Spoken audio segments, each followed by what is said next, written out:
Hello Virgo, welcome to your reading. If you're a returning subscriber, thanks for coming back. If you're new, welcome. This is a general collective reading for your sign. Alright, so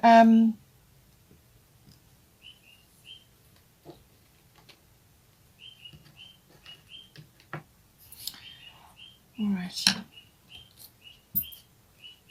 I think let's start here. 10th house. This is the house of career. It's the house of fame, reputation, and also your public status. So it's your position in the world, or how other people see you, and so on.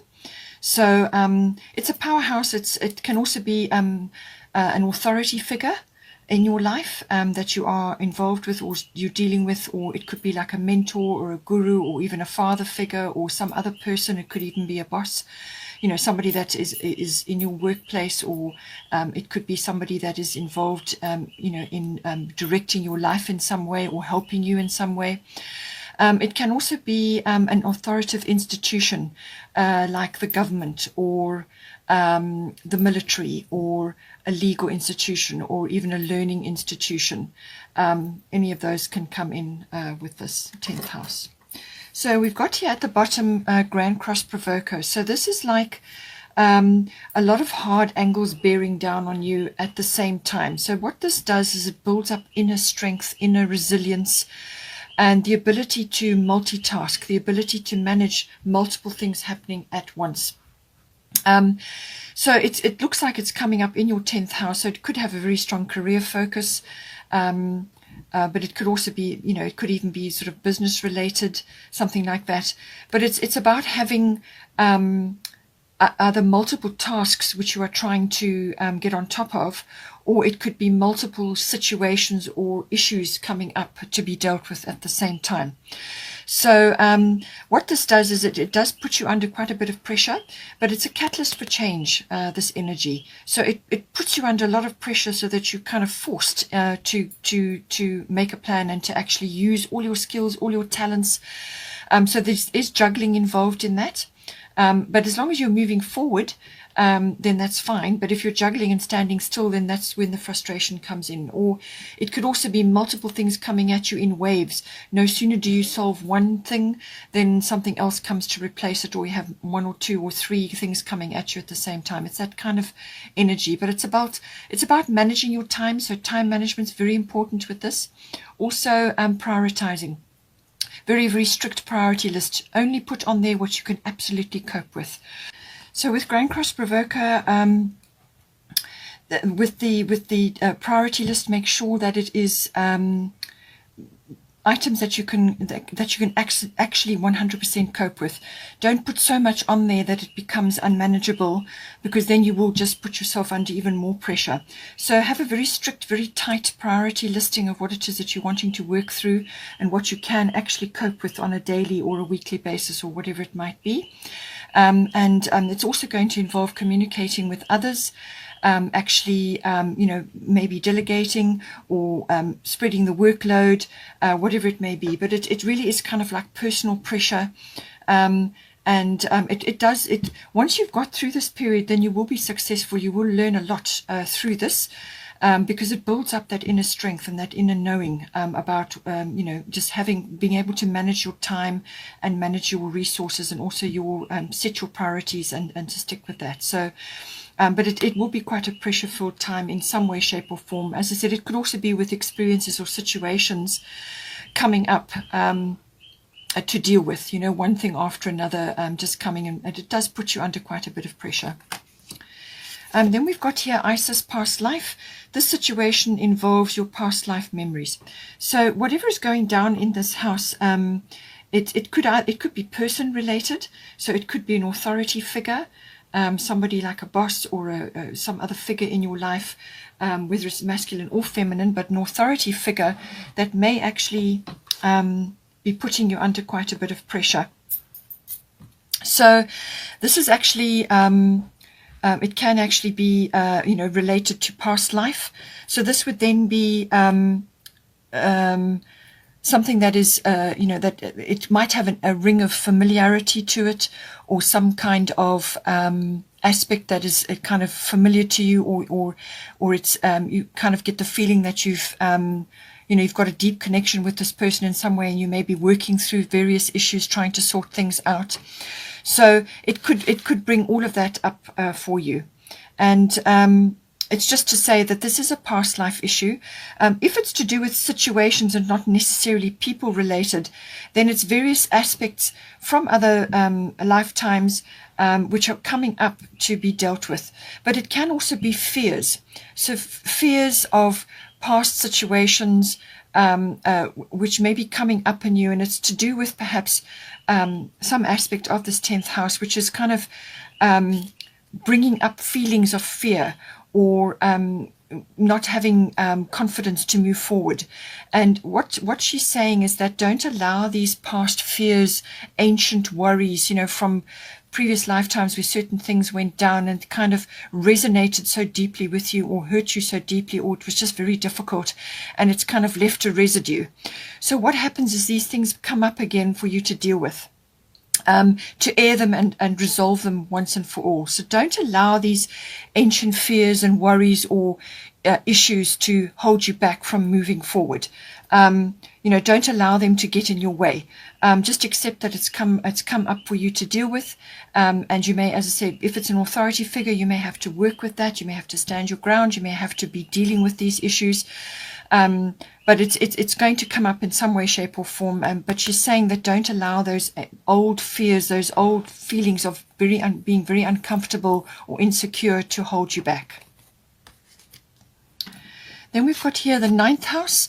This is the house of it's the house of faith. It's the house of wisdom, belief systems. And it's also the house of intuition, everything to do with your intuition. So your intuition could be really powerful at this time. It's also religion and philosophy, all of those sort of interrelated subjects. Any belief system that you have. It could even be a general belief system about the world, or something that you viewed in the world and you've seen it to be, this is how things are. And then something occurs in your life and you realize that things are not like that at all. So it can be a sort of quite a shift. But it can also be about the law. So the law may be coming up in the 9th house, or it's the higher courts also come in together with the law. So a legal thing may be coming up. But this is also the 9th house is also the house of international travel or long distance travel. So that may be relevant for you. It's also got the air of adventure and exploration, trying new things, but it's wrapped up with traveling or adventuring, and also foreign things, foreign cultures, foreign countries. You could also be communicating with others who are foreign, whether it's electronically or however. And there's also the learning side of it. So this can be higher learning, which would be university level, or it could be adult education and everything that goes with that. And that may also be bringing foreign things in. So this could be foreign concepts, foreign cultures, or foreign people as well. It may also be dealing with in-laws, if that is relevant for you. So that's the relationship around that. But it's ultimately the searching for meaning, for purpose, for the underlying meaning in life, seeking truth, and so on. It can also bring in the movement of knowledge into the world, and this can be via publishing or teaching or public relations, promotional work, that sort of thing. So any one of those areas may be appropriate for you. So now we've got fire element desire here, and we've got Coventina purification at the top.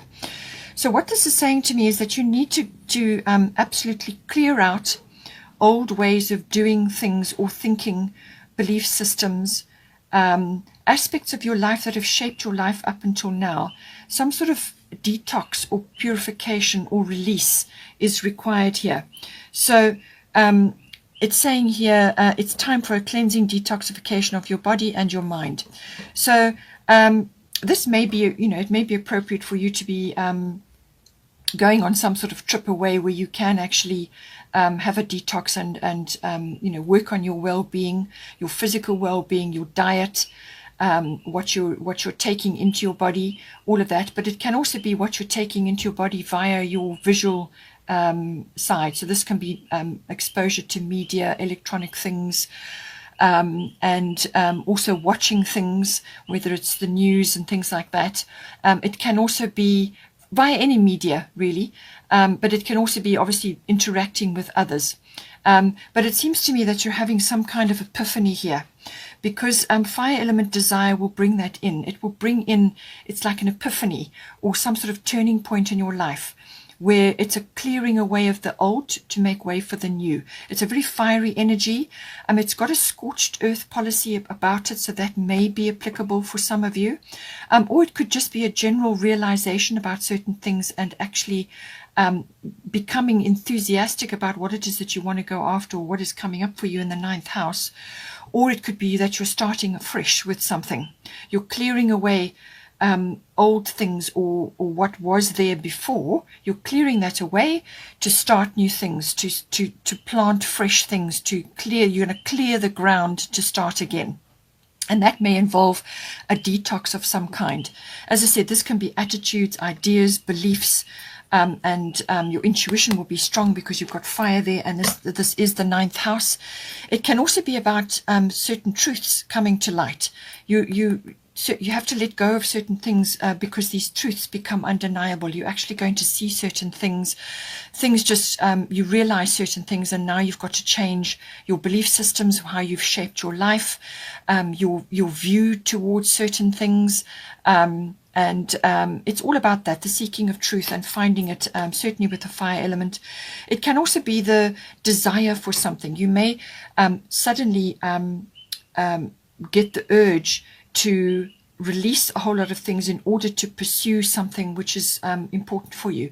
So whether this is an educational thing or a written thing, you know, like publishing, or it could be to do with travel. Some aspect of your life is getting a shift, and it's requiring a change of perspective here, a clearing of the decks so that you can bring in fresh ideas and go after what it is that you want, the desire of what it is that you want, and the moving forward of that. So it's kind of that seek and claim.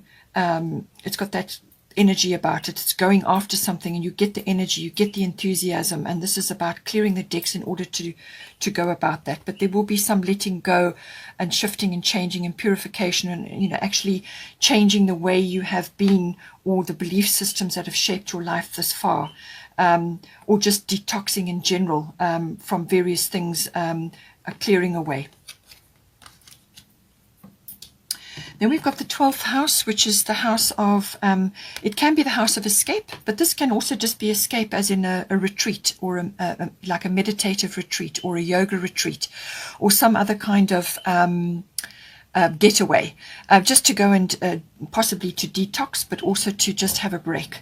And that may be international for you, but it's also just to remove yourself from what has been very difficult for many, difficult year for many people. It could also be family situations. You just need to retreat, to go into yourself and have a break. It's also the house of, it's the house of the unconscious, really. So everything that goes on in your unconscious, which rules about 90% of our lives. So it's your internal programming, complexities, behaviors, and also those inner parts of yourself which people don't normally see. It's what goes on in the background.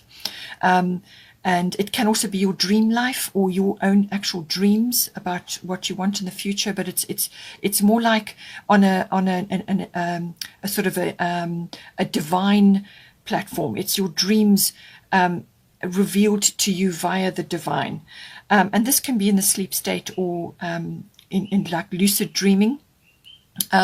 So you may get a lot of psychic intuitions, or knowledge, whether it's from downloads or just suddenly being aware of certain things. It's also the house of karmic things, karmic people, and karmic situations that come up, things that just come up. You know, we all come into our lifetimes with certain people and with certain circumstances which we need to work through during the course of our lifetime. So this is completely normal, and the 12th house covers all of that. So there may be situations from the past or certain people in your life which you kind of need to resolve issues with or to move on from, or you may have new ones coming in. But normally, you know, in order to bring the new things in, you've got to release certain things as well. So it's got that aspect to it. And it can also be about being addicted to certain things. And this could be a number of things. It can be substances, it can be sugar, it can be any kind of substance really. It can also be media, being addicted to media and constantly on your phone, things like that. You know, whatever you feel, and I'm quite sure you will know if that is appropriate for you in this 12th house. But it's also the house of service to others. So this may be appropriate for some of you where you are in service work to others, or you are in a profession which does that, or you may just be interested in that in some way, shape, or form. And it can also be, it's also to do with, it's also the house of twin flames, or certainly very deep connections, and this is why it's karmic. Certain aspects may be coming in for you to deal with as well. Could be soulmates, but so it's a very mystical house. It is the house of your spiritual life, your meditation, mysticism, and also healing comes in here. So whether you are giving healing in service work to others, or whether you are receiving healing yourself, or sometimes the two are interrelated, you receive healing while you are helping others. So it's got that aspect to it, but it's a connection to the divine, imagination, the fantasy realms. All of that comes in with the 12th house. It's ruled by Neptune, so it's the connection to the divine through those realms, imagination, inspiration, and just divinity, you know. Okay, so we've got here South Node, life's debts. So I do feel that this may be some issues that you are now overcoming in some way, because at the top you've got Abundancia, prosperity. So the universe is pouring its abundance out to you. Be open to receiving. So this can be inspirations, imagination. It could be monetary, but this is because it's in the 12th house. It seems to me like it could be people related, as in karmic people coming into your life now to assist you, like soulmates. Or it could be, you know, some sort of support, or some sort of abundance which is coming in for you. If it is twin flame or soulmate related, it could be their support, or you know, you're meeting them at this time. But it's some sort of prosperity which can be health and general well-being. It can also be overcoming certain things in your life which have held you back for a long time. Whether this is energetic or emotional or substance related is dependent on you and where you are in your life. So it seems to me that you're overcoming something here, and you're freeing yourself from something, and this is where the abundance and the support comes in. However it comes into you, it's going to help you in some way to, it could be being open to receiving ideas or inspirations from heaven, or divine intervention could even come in with this. But you're going to need it, because the South Node is about life's debts. This is about letting go of the past. This is about letting go of baggage, letting go of karmic contracts, or even situations like perhaps a workplace, or some other situation in your life which is now it's finished, it's outlived its purposeful entry into your life, why it was in your life, and you just need to resolve and close off. The 12th house can also be about resolution and ending. So certain things need to be ended here, whether it's an energetic, like for instance some sort of emotion which you've been struggling with and you need to overcome and free yourself from that, or whether it's an attitude or a belief that you've had about yourself, or some sort of unconscious programming which you have either inherited from your parents, or something that you saw growing up and it's held you back. It's become an inhibition. It's almost like a self-sabotage or a self-undoing.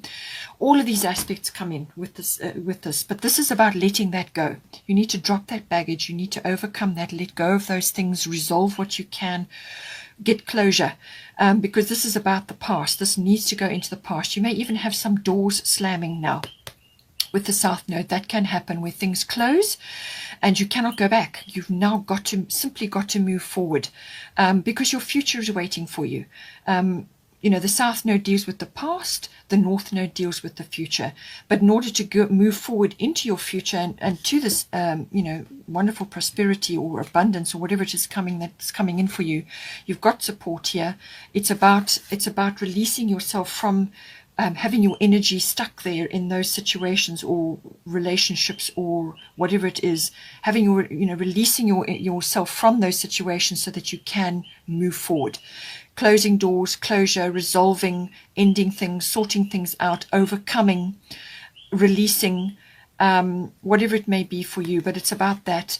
It can be quite a significant turning point for you. It could be quite a bumpy ride. It will certainly get you out of, you'll be very uncomfortable where you have been, and you will be pushed to come out of that uncomfortable spot so that you can move forward. That's what the South Node will bring in for you. And we've got here the harmony coming in. So all of this is to push you into a place of harmony, to get you in a position which is going to be more comfortable for you, and just to tidy things up, resolve things, detox, deal with past life, which is karmic. 12th house, South Node is all about things, and you've got help. You've got help coming in. You've got Abundance to help you. And working with Coventina as well will help you to release certain things. Just to simplify your life. Get healthy. Deal with your well-being. And also let go of things which are inhibiting you in some way. And release. It's all about releasing. And once you do the releasing and you deal with the connections that, you're going to have possibly supportive connections, or you may have karmic situations which need to be dealt with and may have come up from past life, and you're here to deal with them now, and all of it is to bring harmony into your life. And then we've got risk here, so there is some sort of aspect to do with that coming in, where you may just need to take a chance on something to move yourself forward, so just bear that in mind. And then we've got here Rhiannon. So very much this does go with the 12th house. We've got Rhiannon Sorceress. You are a magical person who can manifest your clear intentions into reality. So this is about actually working on your intentions, what it is you want for yourself going forward, and speaking positive, thinking positive. You really have to psych yourself up. You've got to speak these things into existence. You've got to weave your magic, your words, which are spells, So think about what you want to say. Think about what you're saying to yourself, your own self-talk. Let go of the self-judgment and let go of other aspects of negative self-talk or negative thinking. Think positive things. Work on positive outcomes. Speak them into existence. And you will be able to weave your magic. All of us have a sort of source of magic within us. Whatever it is, each one has got certain aspects to them which are magical. And whatever is your affinity, whatever your talents, your abilities are, your skills, whatever it may be, it could be a simple thing. But it's you, it's what you do and how you do it that is your form of magic. So work that magic to bring you what you desire. A full moon may be important for you. So something coming up. Also spend time in nature. That's going to help you to ground yourself and to actually soak up nature, which does help you to raise your vibration, to bring in your magical abilities, to actually activate those sorts of things in you. Then we've got here at the bottom, we've got Jupiter abundance. So definitely you've got abundance mentioned twice here. So abundance is coming in for you. So this may be monetary with this, but it can also be support. It can be rescue. It can be faith. It can be happiness, joy. Normally it brings in joy and happiness. That's what it brings, but it can also be wrapped up in something else. But it normally brings in a much lighter environment, happiness, joy, gratitude, generosity, and also it could also be some sort of reward or acknowledgement. But it's normally brings in a happiness, joy, and abundance of some form, whatever it is. It could even be love. It could be as I said, some sort of support base, or something that comes in to help you just when you need it. So whatever this may be, it's going to come in for you. It's not a very long-lasting energy, so make sure that whatever opportunities or anything that comes to you, and you recognize it as such, go after it and anchor it down for yourself. You do still need to work at it and bring it into your life and make the best use out of whatever is coming in for you as a form of support or abundance or a windfall or whatever it may be. And then just for the Fairy Tarot, we've got the World, as I said, a brilliant success, the freedom to go in any direction, a journey that is now complete. So this ties up with the South Node, with the 12th house, and with Coventina and past life. It's tying in, so to say that whatever you've been working on, some of you may be ahead of the others, where you've already dealt with all these past things, you've resolved what you need to do, you've put things to bed, you've got closure. That may already have happened. Others may still be moving through that process. So this is just to give you encouragement that a journey is going to be completing, or if it has not already completed. And this is about, moving on in the world, meeting the world in some way, which is very much a 9th house thing. So it's about releasing yourself into the world in some way, shape or form, and it could be in publishing or teaching or promotional work of some sort. But it could also be about steering your path in some way. But you're going to have some success and you're going to have a bit of freedom. And the Jupiter abundance will certainly help to bring that in for you. It brings in these lovely optimistic energies. It will bring all of that in for you. And possibly abundance of some sort. And it could be a windfall of some sort. Then the bottom of the Fairy Tarot is King of Winter. So you could have a mentor or some sort of figure that you look up to in your life, and they are exhibiting this: knowledgeable, experienced, fair-minded, unemotional, and this person is very mental oriented and precise, and it says here, get advice from someone professional and objective. So King of Swords or King of Winter would be objective, and they look at everything from a mental perspective. So this could be somebody coming in to help you at this time, or to give you advice, or just to guide you or steer you or to assist you, or it could be a boss even. And it says public speaking, unemotional relationships. So that can come in because it's the swords, it's a mental energy. It's not necessarily emotional. So this is just saying that, this may be business related, or it could be a figure that or some figure that's coming in to assist you at this time. And also with the 9th house, it could also be that public speaking, some sort of promotional work may be required from you at this time. Okay, Virgo, hope you enjoyed that. Please have a wonderful, wonderful month. Don't forget to like and share, or like and subscribe. Take care, and I will see you next time.